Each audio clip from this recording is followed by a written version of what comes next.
The ink was barely dry, the words still glistening on the page. A chilling message scrawled on cheap paper sent shivers down the spine of anyone who read it. It spoke of death, of pain, of a terror that would grip California for years to come.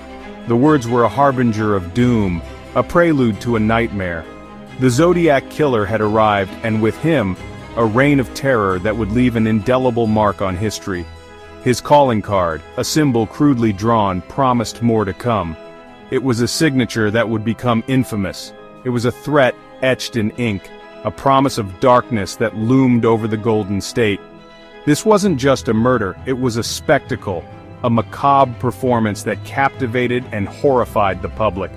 The Zodiac craved an audience, his stage the front pages of newspapers. He reveled in the attention, the fear he instilled. He sent letters, each one a twisted tapestry of boasts and riddles, taunting the authorities and the public alike. He played a deadly game with the police, with the press, with the public. It was a game of cat and mouse, with lives hanging in the balance. Fear, raw and primal, seeped into the San Francisco Bay Area. The community was gripped by a collective anxiety. Parents kept their children close, afraid to let them out of their sight. Lovers looked over their shoulders, their romantic escapades tainted by the shadow of fear. The Zodiac had become a specter, haunting the sunshine and shadows of California. His presence was felt everywhere, yet he was nowhere to be found. No one knew who he was. He was a ghost, a phantom that eluded capture. A phantom hiding in plain sight, blending into the fabric of everyday life.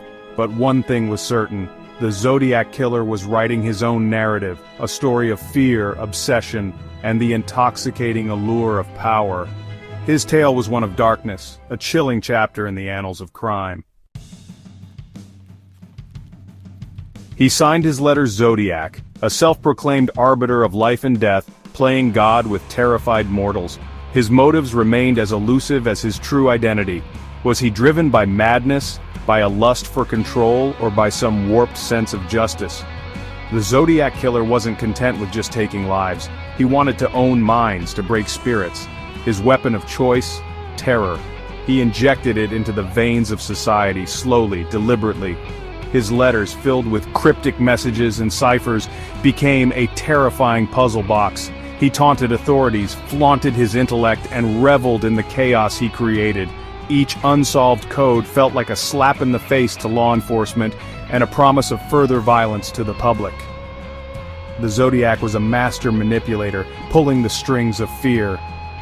He thrived on the attention, on the knowledge that he held an entire region hostage in the grip of his twisted game. He could be anyone, the man next door, the grocery store clerk, the face in the crowd. This terrifying reality turned everyone into a potential suspect, eroded trust, and bred paranoia. The randomness of his attacks only amplified the terror. Young couples, a cab driver, seemingly chosen at whim. No one knew who would be next, or where he would strike. The fear became a suffocating blanket, smothering the carefree spirit of the time. The press, hungry for any scrap of information, became an unwitting accomplice. Every detail, every theory, every cryptic message was splashed across front pages. The Zodiac had turned the media into his own personal mouthpiece, broadcasting his reign of terror far and wide. His impact on society was undeniable. People were afraid to go out at night. Hitchhiking, once a common practice, became taboo. The Zodiac had poisoned the well of security, leaving behind a lingering sense of unease that permeated everyday life. Section 4. A voice, dripping venom. The letters were his stage, each one a performance designed to shock, to intimidate, to assert his dominance. They were more than just words on paper, they were a direct line into the twisted psyche of a man who thrived on fear and chaos.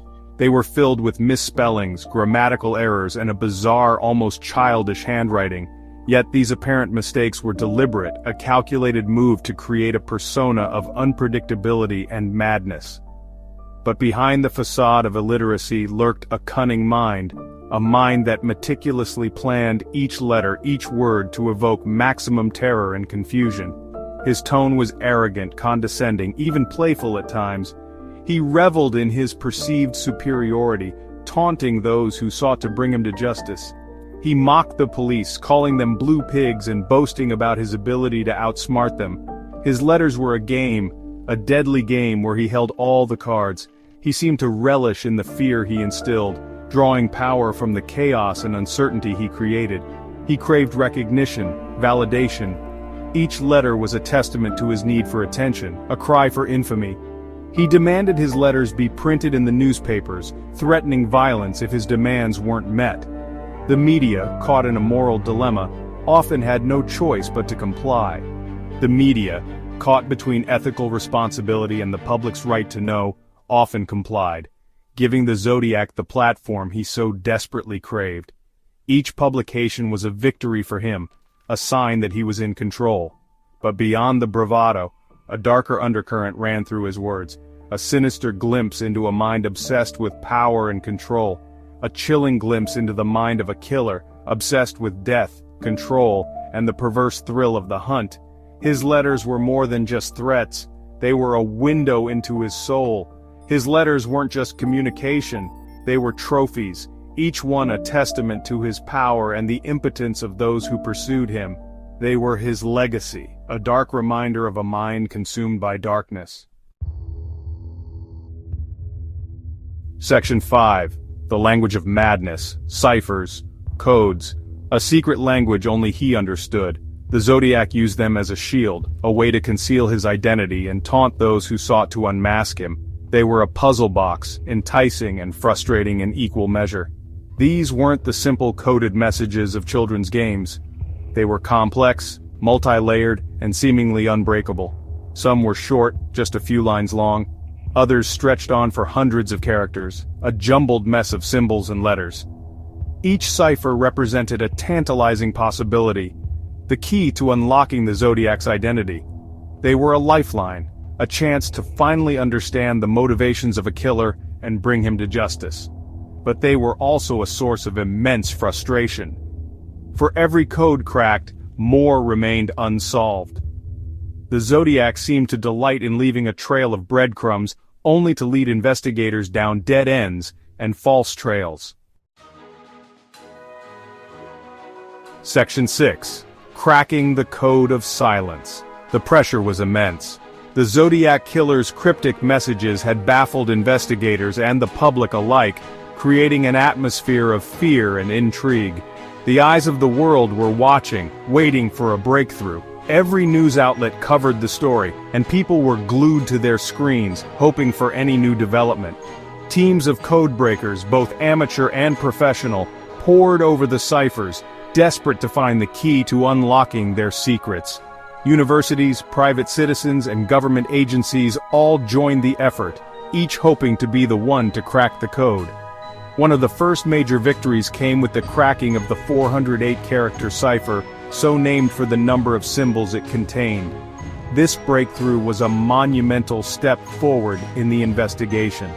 A schoolteacher and his wife, armed with nothing more than persistence and a keen eye for patterns, managed to decipher the message. Their success was a testament to the power of determination and collaboration. The message, while chilling, provided little in the way of concrete clues to the killer's identity. It was a taunting puzzle, revealing the Zodiac's twisted mind but not his face. It was filled with ramblings about slaves and an afterlife, offering a glimpse into the twisted philosophy that drove him. These insights, though disturbing, were crucial in understanding the psyche of the killer. The cracking of the 408 cipher offered a glimmer of hope. It was a small victory, but it proved that the Zodiac's codes could be broken. It proved that the Zodiac's codes could be broken, that his secrets weren't entirely his own. This realization fueled further efforts and gave investigators renewed determination. But for every success, there were countless dead ends. The Zodiac's mind games were intricate, and many of his ciphers remained uncracked, leading to frustration and despair among the investigators. The Zodiac, it seemed, had anticipated every move, leaving behind a trail of false leads and unbreakable codes. His ability to stay one step ahead kept the world on edge, and the mystery of his identity continued to haunt everyone involved. Section 7. The Unbreakable Enigma. Some ciphers, however, remain stubbornly resistant to all attempts at decryption. The 340-character cipher, sent shortly after the murder of cab driver Paul Stein, became the holy grail for codebreakers. It taunted them, whispered promises of untold secrets. Decades passed, new technologies emerged, cryptographic techniques advanced. Still, the 340-character cipher, along with others, remained unsolved. They became a testament to the Zodiac's enduring mystery, a constant reminder that some puzzles may never be solved. Did they contain vital clues to his identity, confessions of other crimes, or were they elaborate hoaxes designed to mislead and misdirect to further inflate the Zodiac's ego and sense of control? The unsolved ciphers became a source of endless speculation. Some believed they held the key to finally unmasking the killer.